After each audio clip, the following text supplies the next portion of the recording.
En el nombre del Padre, y del Hijo, y del Espíritu Santo. Amén.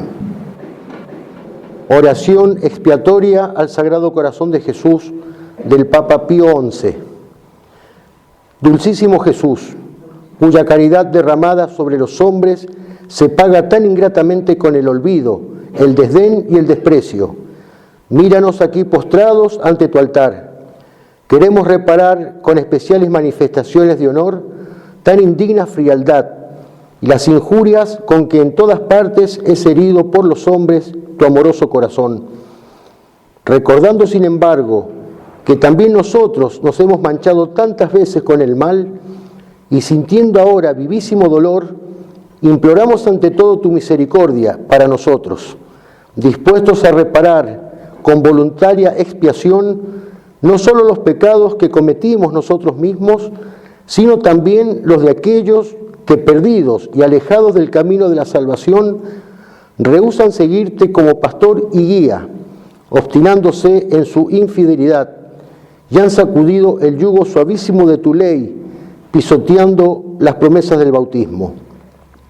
Al mismo tiempo que queremos expiar todo el cúmulo de tan deplorables crímenes, nos proponemos reparar cada uno de ellos en particular: la inmodestia y las torpezas de la vida y del vestido, las insidias que la corrupción tiende a las almas inocentes, la profanación de los días festivos, las miserables injurias dirigidas contra ti y contra tus santos, los insultos lanzados contra tu vicario y el orden sacerdotal, las negligencias y los horribles sacrilegios con que se profanan el mismo sacramento del amor divino, y en fin, las culpas públicas de las naciones que menosprecian los derechos y el magisterio de la Iglesia por ti fundada.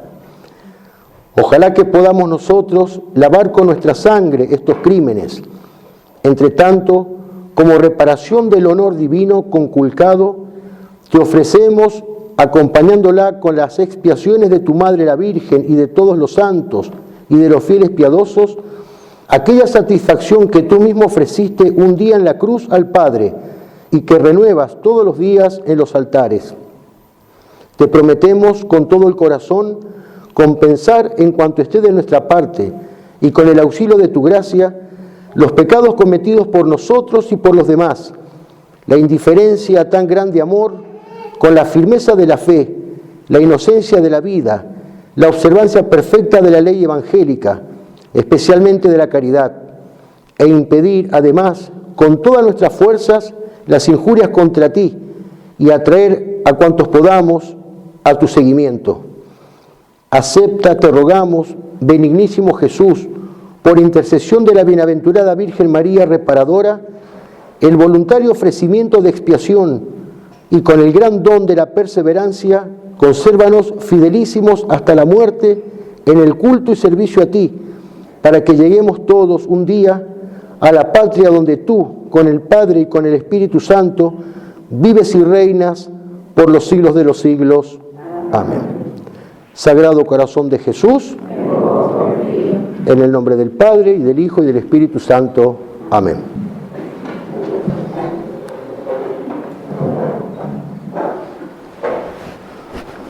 El 27 de diciembre de 1673, en el convento de la Visitación, en Paray-le-Monial, Francia, estando Santa Margarita María de Alacoque en adoración ante el Santísimo Sacramento, Jesucristo se le aparece por primera vez. Tiene ella 25 años. A partir de entonces se le aparecerá todos los primeros viernes de mes durante 2 años. En estas apariciones, Cristo se le presenta con el corazón entre llamas de fuego, con la cruz que sale de su interior, coronado de espinas, y con la herida de la lanza de la cual brota sangre. Y le encarga la misión de propagar la devoción a su Sagrado Corazón. Mi divino corazón está tan apasionado de amor por la humanidad que, incapaz de contener en sí mismo las llamas de su ardiente caridad, debe difundirlas. Te he elegido para este gran proyecto. La devoción al Sagrado Corazón de Jesús ya existía, siempre existió. Tiene su fundamento en la Sagrada Escritura, tanto en el Antiguo como en el Nuevo Testamento. En su encíclica Aurietis Aquas sobre el culto del Sagrado Corazón de Jesús, dice el Papa Pío XII que, aunque no encontraremos en el Evangelio y en los escritos eclesiásticos una descripción directa, pormenorizada, del ritmo cardíaco de Jesús, sin embargo, los evangelistas, dice el Papa, frecuentemente ponen de relieve su divino amor y todos los demás afectos con él relacionados: el deseo, la alegría, la tristeza, el temor y la ira, según se manifiestan en las expresiones de su mirada, palabras y actos. Y principalmente el rostro adorable de nuestro Salvador, sin duda debió aparecer como signo y casi como espejo fidelísimo de los afectos, que conmoviendo en varios modos su ánimo, a semejanza de olas que se entrechocan, llegaban a su corazón santísimo y determinaban sus latidos. La misma Edad Media vio cultivada esta devoción. Incluso un año antes de las apariciones en Pará y Lemonial, el 20 de octubre de 1672, San Juan Eudes fue quien celebró esta fiesta solemne por primera vez. Él es el autor del primer oficio litúrgico en honor del Sagrado Corazón de Jesús. Siempre existió, pero fue a partir de Santa Margarita María que la devoción empezó a extenderse cada vez más. Y en 1856 el Papa Pío IX elevó la fiesta litúrgica para toda la Iglesia Universal. Un sucesor suyo, el Papa Pío XI, en la encíclica Miserentissimus Redemptor, que es sobre la expiación que todos debemos al Sagrado Corazón de Jesús, escribe: la devoción al Sagrado Corazón de Jesús contiene la suma de toda la religión y la norma de vida más perfecta. ¿Por qué la suma de toda religión? ¿Por qué la norma de vida más perfecta? Porque por sus características de amor y reparación se distingue de todas las demás formas de la piedad cristiana, dice el Papa Pío XII en la encíclica Aurietis Aquas. O sea, no es una devoción más entre tantas, sino aquella cuyo objeto es la persona misma de Jesucristo. Toda la naturaleza humana de Cristo es digna de adoración, no en sí misma, sino en virtud de la unión hipostática, es decir, por estar unida indisolublemente a la persona divina del Verbo. Es esta, su persona divina, el objeto último de adoración. Sin embargo, rendimos un culto especial a algunas partes, por ejemplo, la Santa Faz, las 5 llagas, el Sagrado Corazón, y rendimos culto especial a algunos hechos o misterios, por ejemplo, la encarnación, el nacimiento, su pasión y muerte, etc. Y la razón es porque esas partes o esos hechos o misterios, de un modo especial, expresan el amor infinito de Dios por el hombre. Hecha esta breve introducción, pasemos a considerar el corazón de Cristo como fuente de esperanza y caridad. En primer lugar, el corazón de Cristo, fuente de esperanza.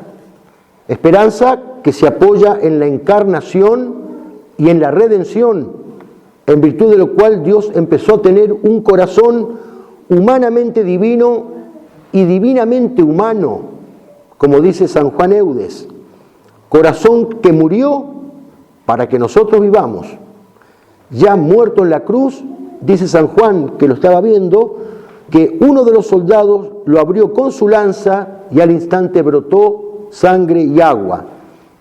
Es decir, la última sangre que derrama Cristo es de su corazón y es después de muerto, para indicar que la muerte, que el pecado y el mal no tienen la última palabra. El Papa León XIII, en la encíclica Annum Sacrum, sobre la devoción al Sagrado Corazón de Jesús, escribe: en el Sagrado Corazón han de colocarse todas las esperanzas. En él se ha de buscar y esperar la salvación de los hombres.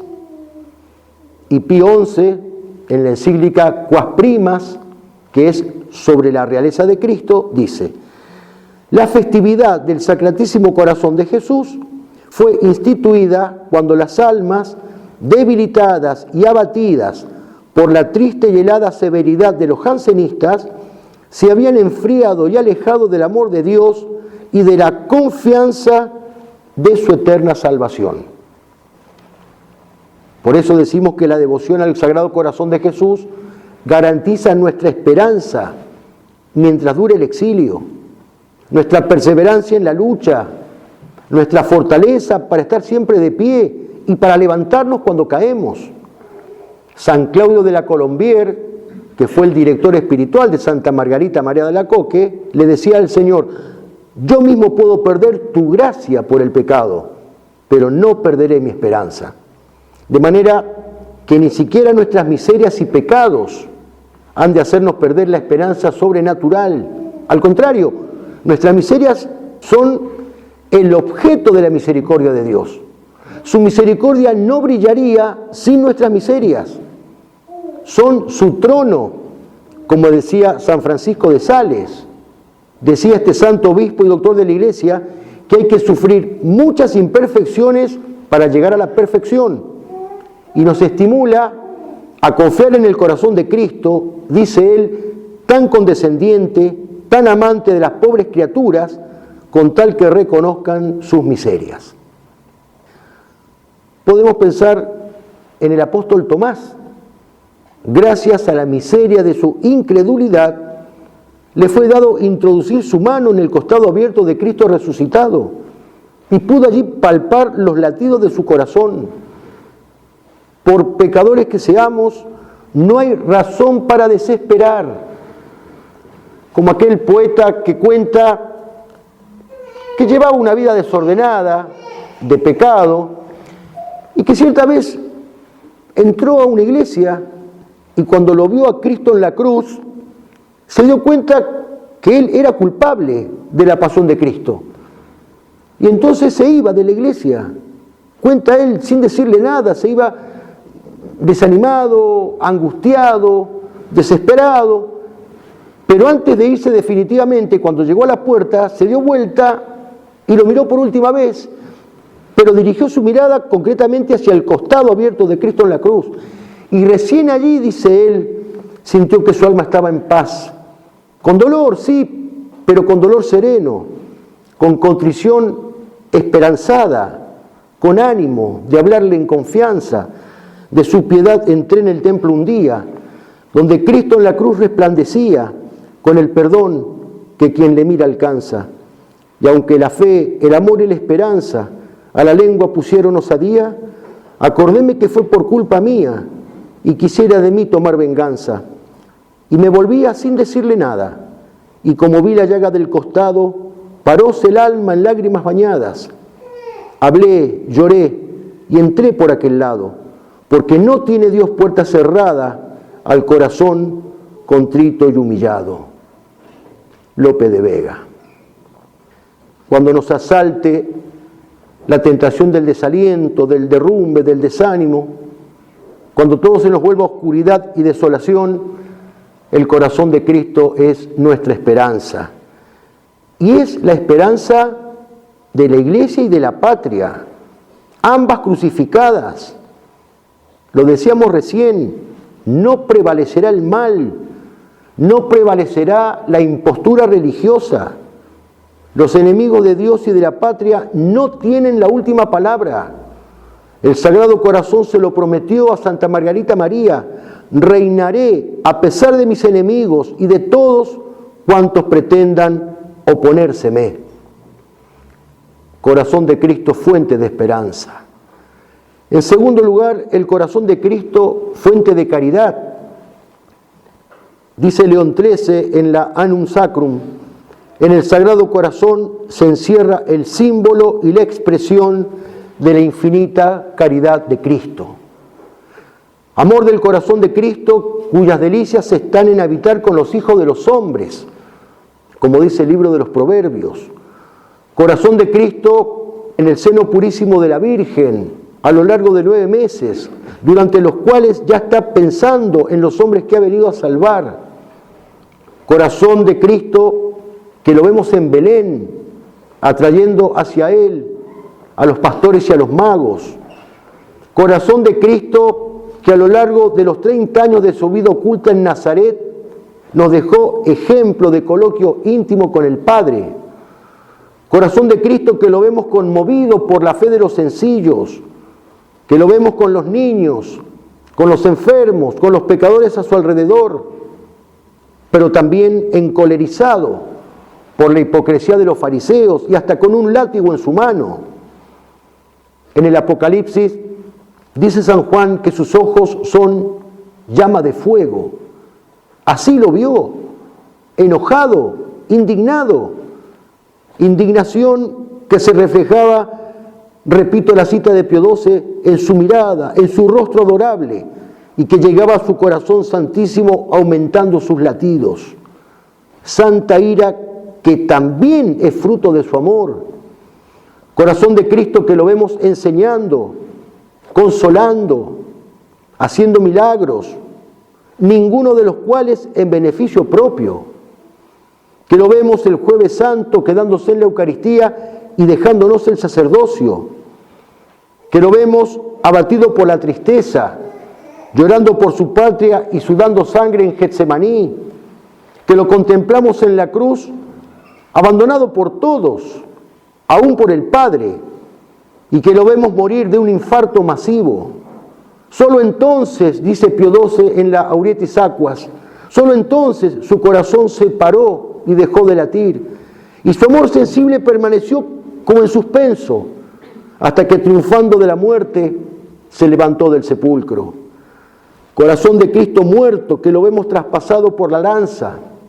Dice San Buenaventura, por esto fue herido tu corazón, para que por la herida visible viésemos la herida invisible del amor. Es allí, en la cruz, donde su amor extremo queda expresado de un modo particular, como le reza hermosamente la Iglesia en su liturgia de las horas. Desde la cruz redentora, el Señor nos dio el perdón, y para darnos su amor, todo a la vez, sin medida, abrió en su pecho una herida y nos dio su corazón. Corazón de Cristo, que horas después lo vemos vuelto a la vida para hacernos partícipes de su victoria, y que desde el cielo y el sagrario sigue latiendo por nuestro amor. En sus apariciones, en 1675, durante la octava del Corpus Christi, Jesús se le manifestó a Santa Margarita María con el corazón abierto y señalando con la mano su corazón le dijo, he aquí el corazón que ha amado tanto a los hombres y que no ha omitido nada hasta agotarse y consumirse para manifestarles su amor. Nada ha omitido el corazón de Cristo por nuestro amor. Habiendo amado a los suyos, los amó hasta el fin, dice San Juan. Amor que llegó hasta la hemorragia del Calvario. Me amó y se entregó por mí, les escribe San Pablo a los Gálatas. Y en su carta a los Efesios nos exhorta a comprender la anchura, la largura, la altura y la profundidad y conocer el amor de Cristo que sobrepuja todo conocimiento. Corazón de Cristo, fuente de esperanza y fuente de caridad. Lo tercero que podemos considerar es la respuesta del hombre a ese amor. He aquí el corazón que no ha omitido nada para manifestarle su amor. Pero sigue diciéndole el corazón de Cristo a Santa Margarita, y en reconocimiento, yo no recibo de la mayor parte sino ingratitudes por sus irreverencias y sacrilegios, por las frialdades y desprecios que tienen hacia mí en este sacramento de amor. Ingratitudes, irreverencias, sacrilegios, frialdades, desprecios en este sacramento de amor, es decir, la Eucaristía. Cuántos ultrajes, cuántas profanaciones, pero no solamente de parte de los enemigos declarados de la fe, sino, peor aún, por los mismos que nos llamamos sus amigos. En la Miserentísimo Redentor dice el Papa Pío XI, y aún es más triste que entre los mismos fieles, lavados en el bautismo con la sangre del Cordero Inmaculado y enriquecidos con la gracia, haya tantos hombres de todo orden o clase que con increíble ignorancia de las cosas divinas, inficionados de las doctrinas falsas, viven vida llena de vicios, lejos de la casa del Padre, vida no iluminada por la luz de la fe, ni alentada de la esperanza en la felicidad futura, ni caldeada y fomentada por el calor de la caridad, de manera que verdaderamente parecen sentados en las tinieblas y en la sombra de la muerte. Forman el cúmulo de estos males la pereza y la necedad de los que durmiendo o huyendo como los discípulos vacilantes en la fe, míseramente desamparan a Cristo, oprimido de angustias o rodeado de los satélites de Satanás.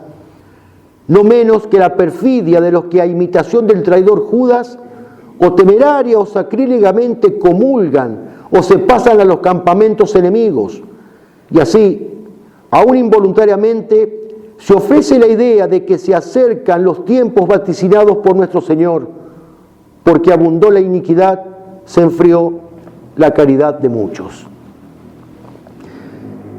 Nunca insistiremos bastante en las disposiciones del alma para comulgar, en tiempos en que se están admitiendo a la Sagrada Comunión a personas que viven en adulterio, que viven en pecado mortal, personas que están públicamente a favor de la homosexualidad, del aborto, de la ideología de género, de toda forma de degradación moral. Y junto con las disposiciones del alma, las disposiciones del cuerpo, desde la vestimenta decorosa hasta el modo de recibirlo al Señor. Cuando en Fátima el ángel se les apareció a los pastorcitos por tercera vez, tenía en sus manos un cáliz sobre el cual estaba suspendida una hostia, de la cual caían gotas de sangre en el cáliz.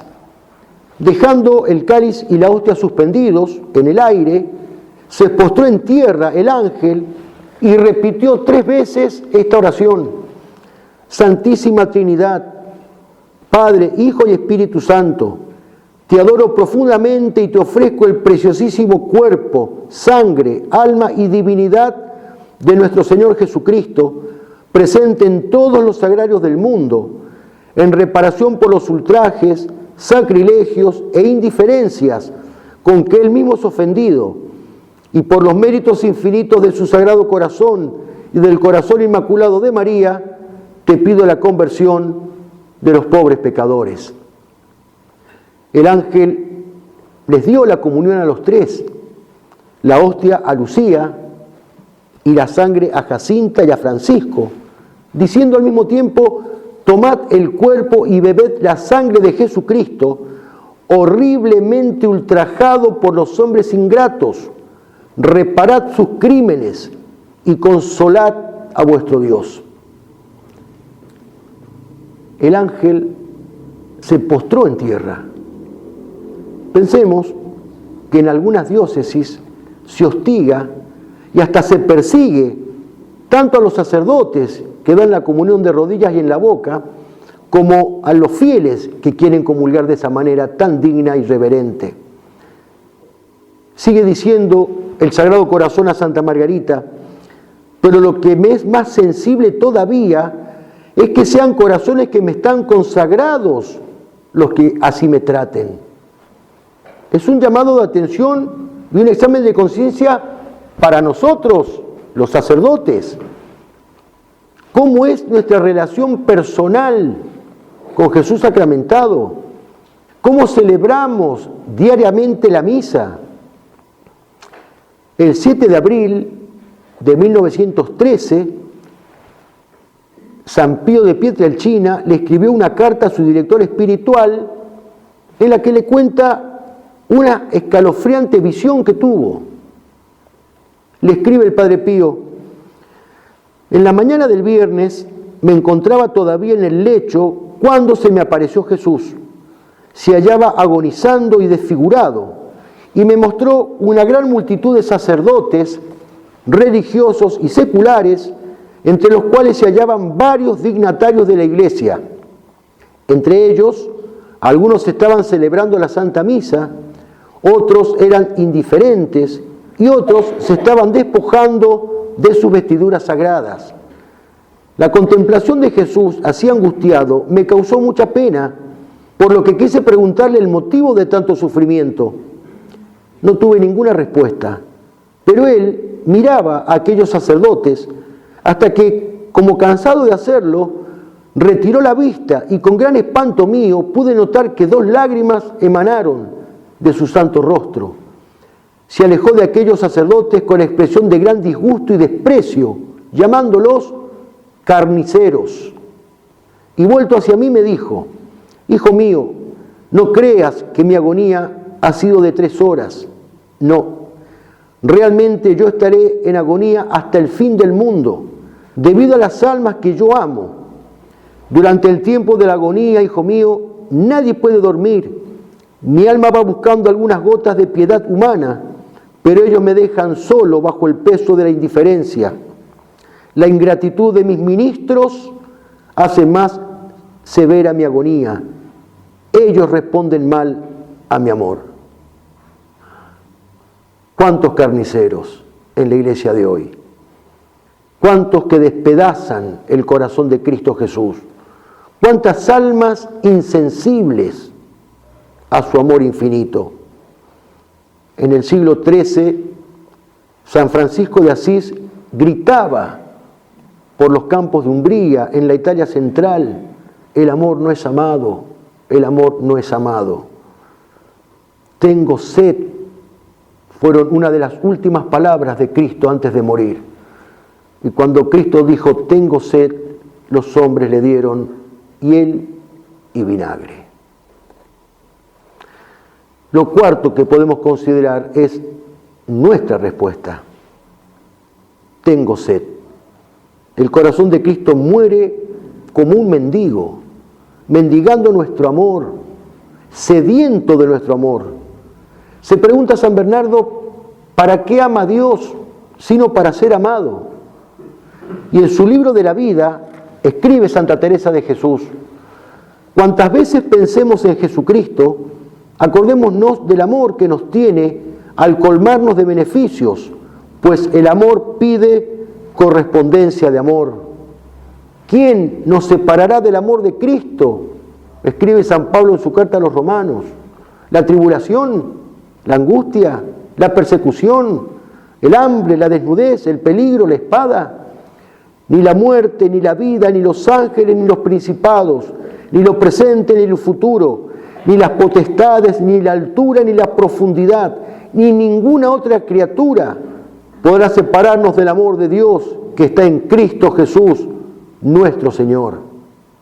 Nada ni nadie me apartará jamás del amor del corazón de Cristo. Ya no soy yo quien vive, es Cristo quien vive en mí, les escribe a los Gálatas.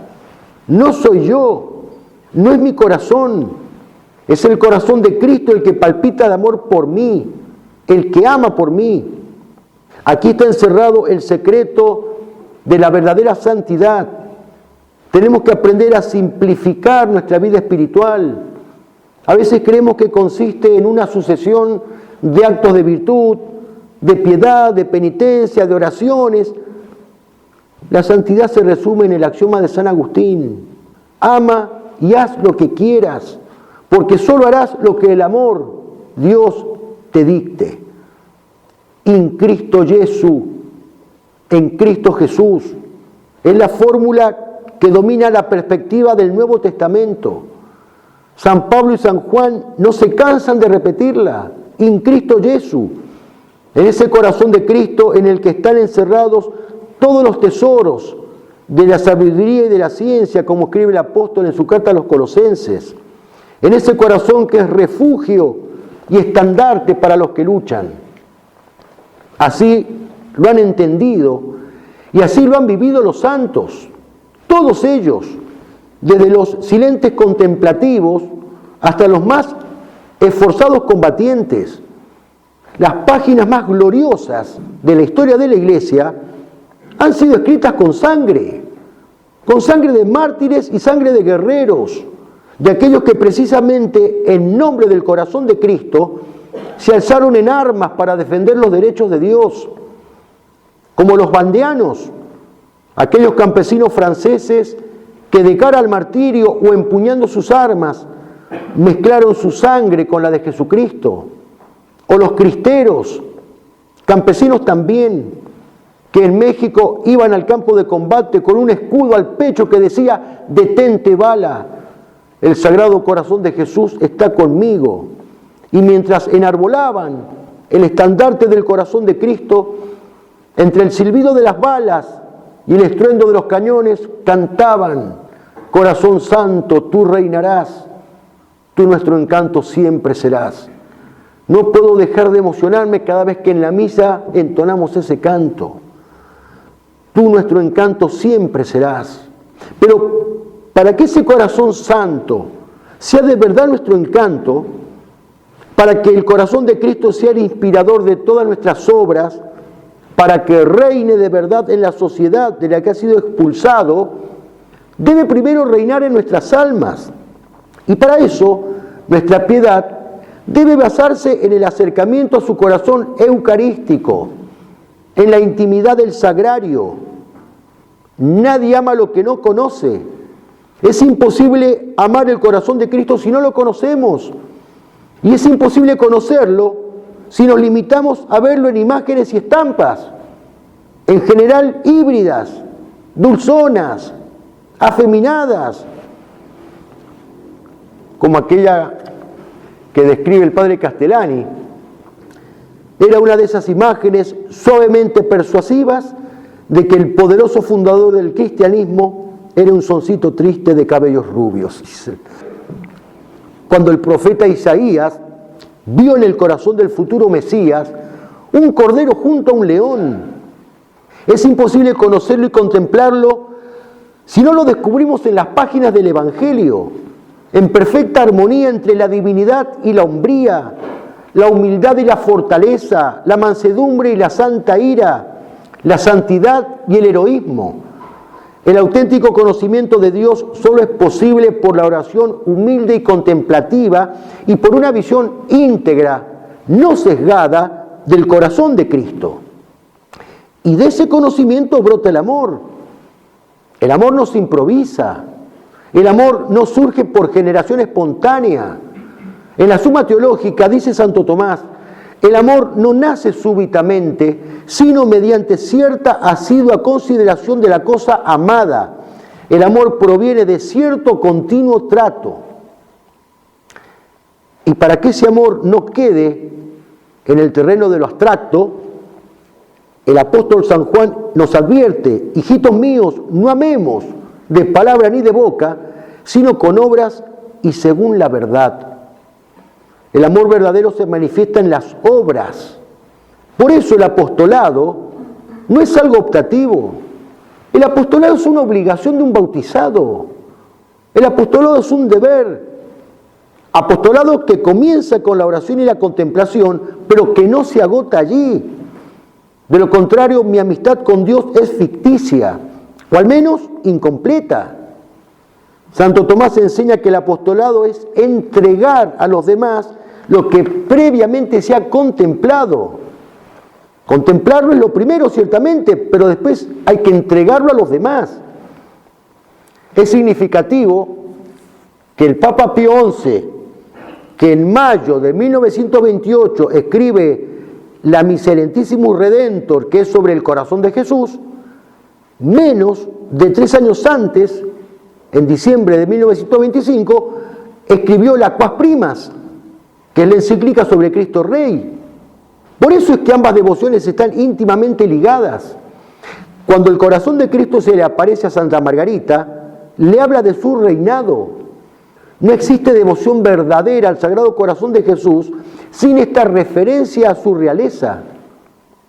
Pues bien, dice Pío XI en la Quas Primas que Cristo no solo debe reinar en nuestra vida privada, sino en el orden temporal, en todas las estructuras de la sociedad, y para eso nos llama.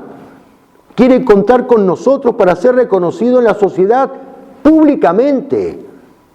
Algo falla en mi vida espiritual, algo falla en mi devoción al corazón de Cristo si lo guardo en la interioridad de mi alma, si no siento la necesidad del apostolado, apostolado en mi familia, apostolado en mi barrio, en mi ambiente de trabajo, en mi parroquia. En el Evangelio, Cristo nos exhorta a ser fermento, levadura en la masa, a ser sal de la tierra y luz del mundo. La levadura no tiene razón de ser, sino es actuando en la masa para elevarla justamente. La sal no sirve para nada si se vuelve insípida o si solo ocupa un lugar en el estante de la cocina. Su misión es actuar donde tiene que actuar para preservar de la corrupción, para dar sabor, gusto de las cosas de Dios en medio de un mundo insípido. La luz no se esconde debajo de la mesa, sino que se coloca sobre el candelero y encima de la mesa, precisamente para alumbrar. Esto, dice Cristo, tiene que ser un cristiano en el mundo.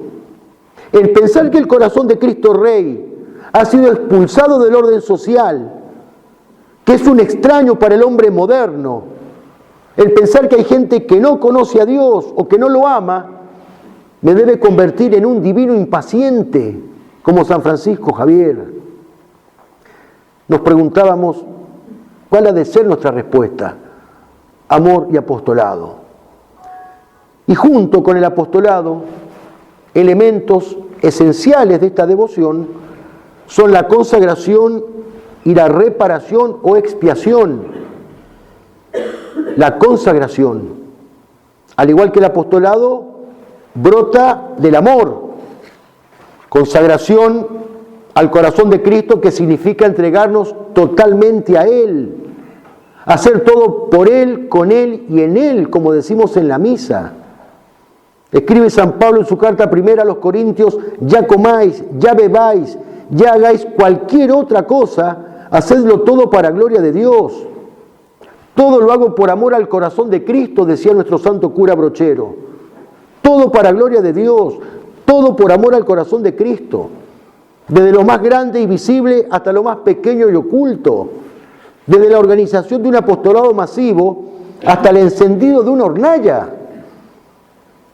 Eduardo Duque González ha expresado poéticamente esta pertenencia.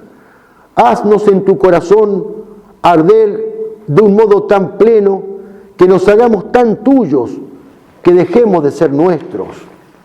Te pertenezco por entero, oh divino y amable corazón, dice Santa Margarita María. Languidezco en el deseo de unirme a ti, de poseerte, de abismarme en ti, de hacerte reinar.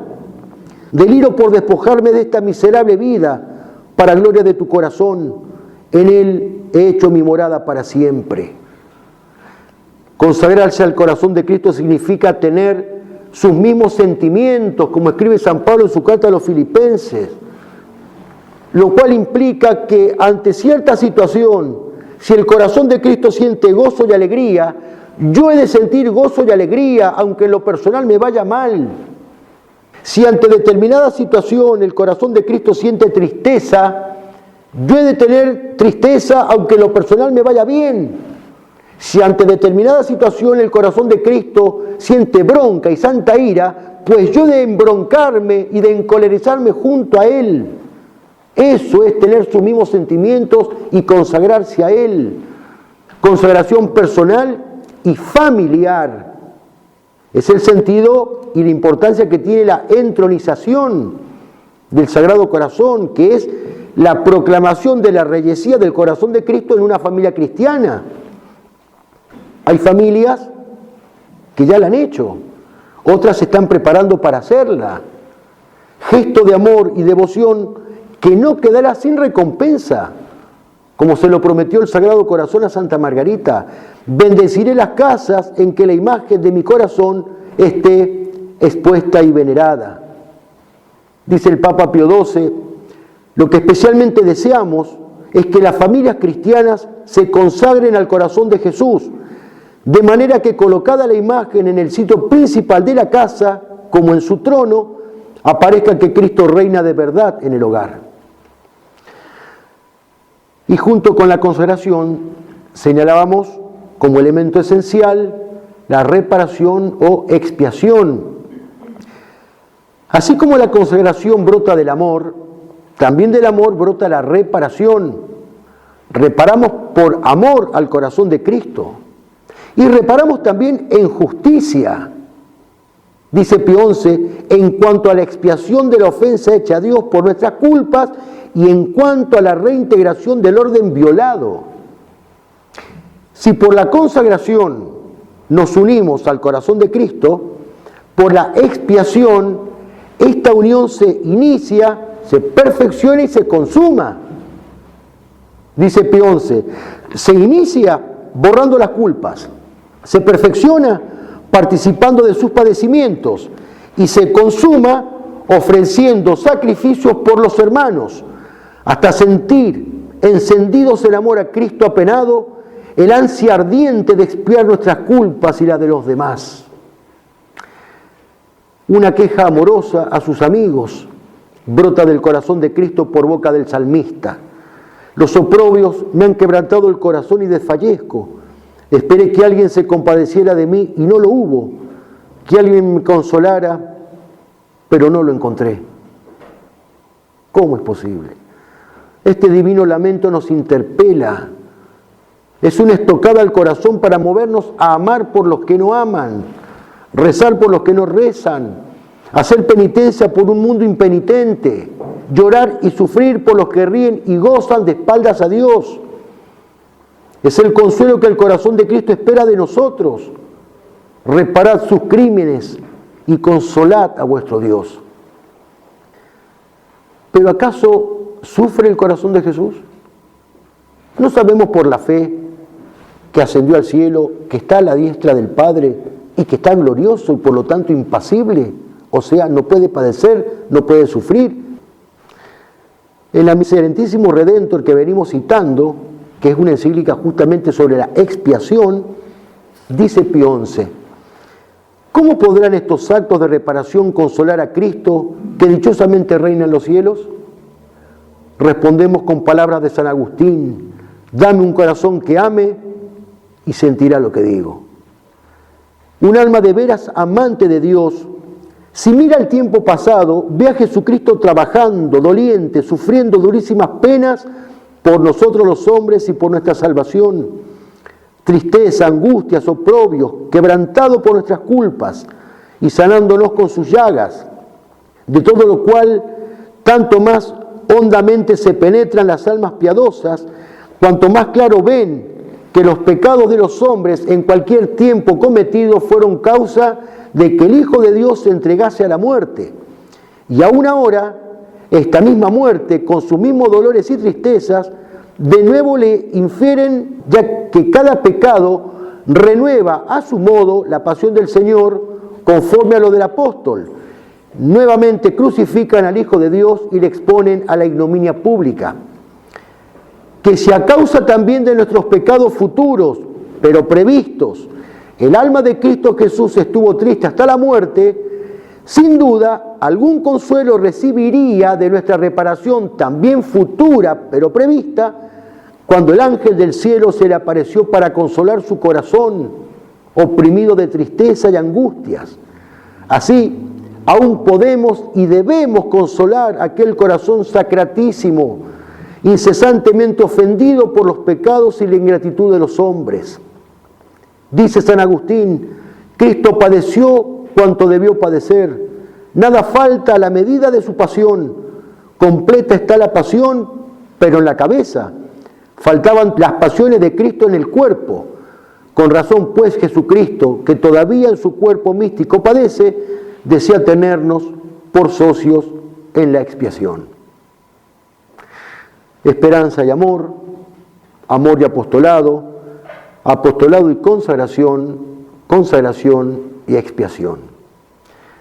12 promesas le hizo el Sagrado Corazón de Jesús a Santa Margarita María. La primera: daré a las almas consagradas en mi corazón las gracias necesarias para su estado.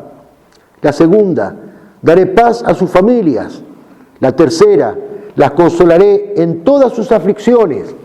La cuarta: seré su amparo seguro durante la vida y principalmente en la hora de la muerte.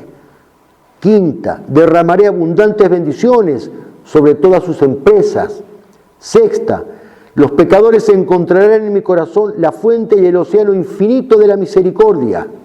Séptima: las almas tibias se volverán fervorosas. Octava: las almas fervorosas se elevarán a gran perfección. Novena: bendeciré las casas en que la imagen de mi corazón esté expuesta y venerada.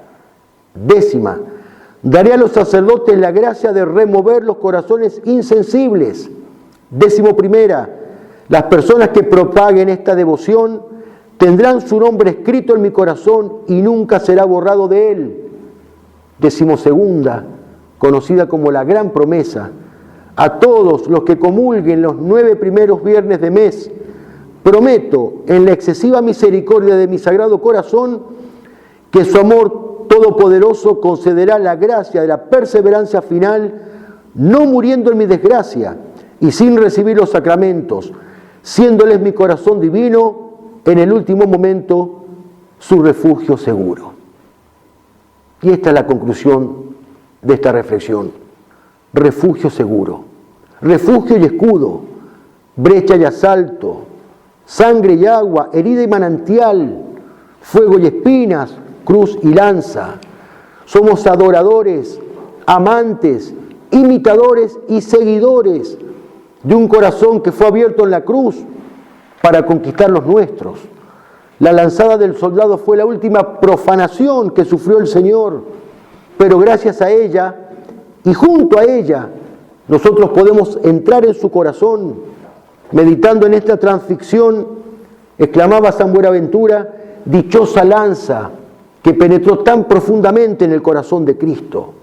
De esto se trata, de ser escudos para el corazón de Cristo y a la vez lanzas enhiestas dirigidas a Él, no para traspasarlo, sino para vivir y morir, blandidos por su gloria y abrazados por el fuego de su amor. Es la gracia que le pedimos, y se la pedimos por medio del corazón inmaculado de María, la reparadora por antonomasia y la primera en consagrarse a Él, cuando lo engendró en sus entrañas purísimas y lo dio a luz en Belén, cuando lo alimentó y lo crió en Nazaret, cuando lo ofreció como hostia viva en el Calvario al pie de la cruz. Ella nos alcance la gracia del amor verdadero, de la militancia incondicional, del vasallaje fiel, la gracia de ser de los que siguen al Cordero donde quiera que vaya, como dice el Apocalipsis, prendido en el alma el escudo y enarbolando bien alto el estandarte de su Sagrado Corazón. Muchas gracias.